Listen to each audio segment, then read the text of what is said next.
95% మంది పేద విద్యార్థులు గవర్నమెంట్ విశ్వవిద్యాలయాలలో చదువుకుంటున్నారని అన్నారు.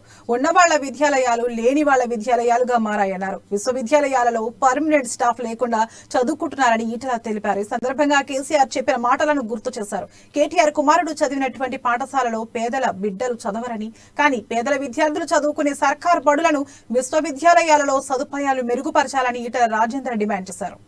తల్లి మీద తండ్రి మీద భారం పడకుండా మెస్ ఛార్జీలు మళ్ళీ కట్టేటువంటి ఆస్కారం లేకుండా సంపూర్ణమైనటువంటి భోజనం పెట్టేటువంటి ఏర్పాటు ఒకటి. వాళ్ళు చదువుకోవడానికి 15 రూపాయల 20 రూపాయల అనే కాలం ఇచ్చింది కాబట్టి మనం 100 రూపాయలు 50 రూపాయలు ఒక ప్యాకెట్ మనీ లెక్క ఇవ్వాలని చెప్పి నేను కోరుతా ఉన్నా అధ్యక్ష.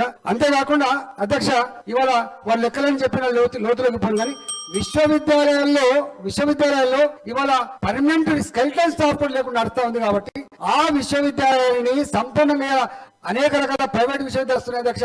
ఉన్న వాళ్ళపై చదువుకుంటా అధ్యక్ష. కానీ మనం ఆలోచించాల్సింది పేదవాళ్ళ కోసమే. కాబట్టి పేదవాళ్ళు చదివేటువంటి ఆ విశ్వవిద్యాలయంలో వాళ్ళు గొప్ప వాళ్ళు అయితే గౌరవ ముఖ్యమంత్రి ఒక మాట చెప్పిన అధ్యక్ష, మా కేటీ రామారావు గారు ఎంత పెద్దగా కావడానికి కారణం ఏంటి అంటే తను గొప్ప చదువుకోండి కాబట్టి. నేనంటున్నా మా కొమరయ్య కొడుకో మల్లయ్య కొడుకో కేటీ రామారావు గారి లెక్క చదువుకుంటే వాళ్ళు తెలుగుదేశం కార్డు కోసమో ఇంకో కార్డు కోసమో పోటీ పడేటువంటి అక్కడ లేదు. కాబట్టి వాళ్ళ కాలం మీద వాళ్ళు బతికేటువంటి ఆస్కారం ఉంటుంది. కాబట్టి గా విశ్వవిద్యాలయాలు కొంచెం ఉన్నాయి. కాబట్టి ఆ విశ్వవిద్యాలయం లక్ష్యం లేదు అధ్యక్ష. ఆ విశ్వవిద్యాలయంలో వేల సంఖ్యలో విద్యార్థులు మాత్రమే ఉన్నారు. కాబట్టి ఇవాళ ట్రిపుల్ ఐటీలు కావచ్చు, పాలిటెక్నిక్ కాలేజీలు కావచ్చు, ఇవాళ అటాచ్ రాస్తున్నటువంటి విశ్వవిద్యాలయం డిగ్రీ కాలేజీలు కావచ్చు, పీజీ కాలేజీ కావచ్చు, వాళ్ళకు దయచేసి పోతే కావచ్చు అధ్యక్ష 1000 కోట్ల రూపాయలు 2000 కోట్ల రూపాయలు 2,90,000 ఆదాయం ఉన్నటువంటి బడ్జెట్ ఈ రాష్ట్రంలో గా పేదల